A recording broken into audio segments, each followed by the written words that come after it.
Praise the lord. అందరూ ఎలా ఉన్నారు? మీకు ఒక సంఘటన చెప్తానండి. ఒక ఇంట్లో చిన్న పిల్లవాడు ఇంట్లో ప్రశాంతంగా ఆడుకుంటున్నాడు బొమ్మలతో.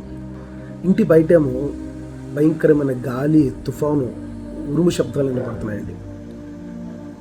బొడ్డోడు మాత్రం ప్రశాంతంగా గదిలో కూర్చొని ఆడుకుంటున్నాడండి. ఆ ఇంటి పని మనిషి వచ్చి, నాన్న ఏంటి నీకు భయం లేదా? బయట భయంకరమైన సౌండ్లు వినపడుతుంటే అంటే, ఆ పిల్లవాడు నవ్వి, నాకెందుకు భయం, నా గది పక్కనే మా నాన్నగారు ఉన్నారు కదా, ఏమైనా అయితే నా నాన్నగారు చూసుకుంటారు కదా అన్నాడు. ఈరోజు మన జీవితంలో కూడా మనము జరుగుతున్న పరిస్థితులను బట్టి మనం భయపడకూడదండి, మనం టెన్షన్ పడకూడదండి.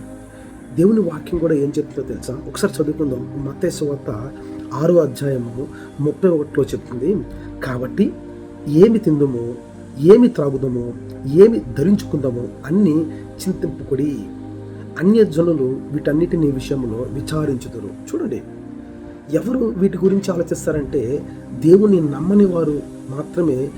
రేపేంటి, ఎల్లుండేంటి, నేను ఏం ధరించుకోవాలి, నా పరిస్థితి ఏంటి, ఇలాగా టెన్షన్ పడుతూ ఉంటారు.